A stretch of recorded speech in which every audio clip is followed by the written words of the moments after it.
This wasn't a race. There were no rivals, no chaos, no mistakes. Everything was calculated. So tell me something. If there's no uncertainty, what's really being tested? One runner, dozens of experts, science, technology, and money working together. Was this the greatest achievement in running, or the first step towards something else entirely? And there's one detail almost no one mentions. That historic time doesn't count as a world record. Why? Stay. Because the answers aren't as comfortable as they seem. Let's start from the beginning. What happened that day wasn't a traditional race. There was no mass start, no real rivals, no classifications, no federations competing. There was only one goal: break the 2-hour barrier. And only one runner: Eliud Kipchoge. Nothing else. It wasn't about beating other athletes. It was about beating the clock. That's why it wasn't organized like a normal competition. It was designed as a private project. Closed. Controlled. No room for randomness. Every decision had one question behind it. Does this make him faster? Yes or no? If yes, it stayed. If no, it was eliminated. Traditional rules didn't matter. Comparisons didn't matter. Only one thing mattered: maximum efficiency. And here's the key. When you remove rivalry, improvisation, and chaos, what's left isn't a race anymore. It's an experiment. And that experiment is where everything we're about to see began. Key 1. The human laboratory. Here's where it gets serious. They didn't just train for a race.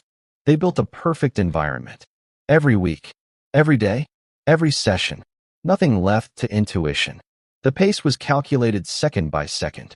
Hydration measured to the milliliter. Nutrition designed for performance, not survival. Recovery programmed as part of the plan. Eliud Kipchoge's body wasn't treated like an athlete's.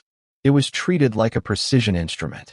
If something created extra fatigue, it was fixed. If something improved efficiency, it was repeated. If something didn't add speed, it disappeared. They weren't chasing courage. They weren't chasing suffering. They were chasing optimization. He didn't win by adapting to the day. He won by removing every variable possible. And that changes everything. Because when everything is under control, when the body responds exactly as expected, when there's no room for error, you're no longer watching sport in its pure form. You're watching science applied to the edge of humanity. And we still haven't reached the most controversial part. Key 2. The perfect pacers. One of the most decisive elements of the entire project, the pacers. But not the kind you know. These weren't just runners helping. They were a moving structure. They rotated in and out at exact moments. They never fully fatigued. They never improvised. They never broke formation. In front, a group marking the exact rhythm. On the sides, constant protection. Behind, instant replacements when someone faded. None of this was random. The goal wasn't motivation. It wasn't psychological support. It was pure physics. Reduce the effort of the main runner. Less air resistance. Fewer rhythm changes. Less invisible fatigue. Each pacer had a specific function, like interchangeable parts of the same machine. And that raises an uncomfortable question. If the pace is set by a system, if protection is constant, if the relays are infinite, how many athletes were truly running that day? Because in a normal race, pacers drop out. Here, they didn't. They were an essential part of the design. And when design replaces instinct, the result can be historic. But it's no longer comparable to anything that happens in a real race. Key 3. The shoes that changed everything. Now we reach the point that changed running forever. The shoes. They weren't a commercial model.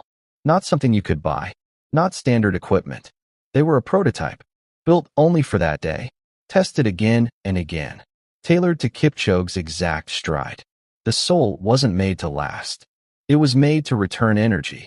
Every step lost less power. Every contact took less effort. Every kilometer demanded less from the body. You didn't need to run harder. You needed to run more efficiently. That difference was huge. Because when you reduce energy loss, you don't just run faster. You run longer at the same pace. That day wasn't about power. It was about economy. And here's the key line.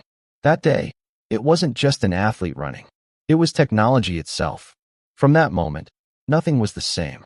Brands began their own race. Not to train better, but to design better. And yet, there was still one final piece needed to complete the perfect circle. Key 4, the impossible circuit. To make it all work, they needed the perfect stage. The place wasn't chosen by chance. It wasn't adjusted last minute. It was built around the goal, almost completely flat. Wide turns, long straights, no surprise slopes, nothing to slow him down. Even the weather was planned. Exact temperature, controlled humidity, minimal wind. No surprises, no setbacks, no chaos.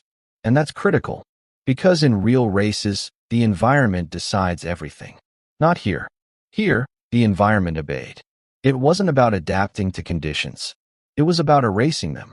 When you remove wind, remove sharp turns, remove unpredictability, what's left isn't luck, courage, or instinct. It's execution. And when everything is designed not to fail, when the margin of error is almost zero, the result can be historic.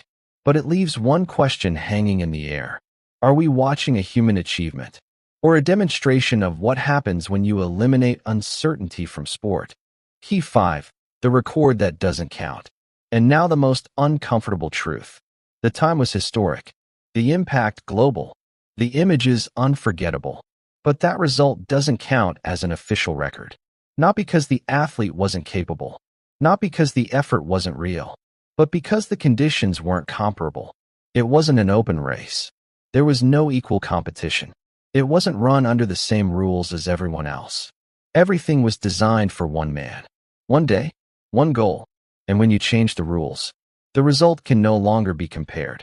That's why that time doesn't appear on official lists. That's why it can't be broken in a real marathon. That's why it's both so famous and so controversial. Here's the paradox. It's one of the greatest physical feats ever witnessed, but not a traditional sporting record. It inspired millions. It pushed the limits. It changed how we understand performance. And yet, officially, it doesn't exist. Because there's a difference between showing what's possible and doing it within the rules of the game. And that difference still divides opinions today. Now comes the part that affects you, even if you're not elite.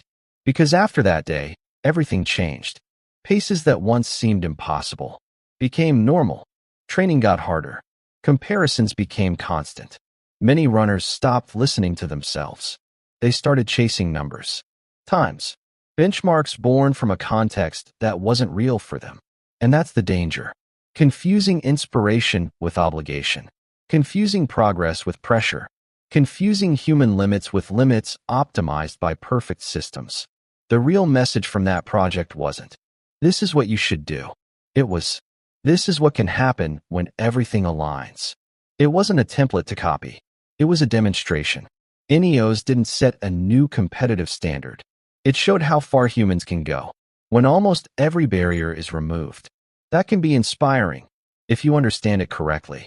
Because the real challenge isn't running like that day. The real challenge is improving without losing the meaning of sport. So let me ask you, if this was the most famous record that never officially existed, how many others are we celebrating without looking at what's behind them? If you want to keep pulling that thread, the next video is for you.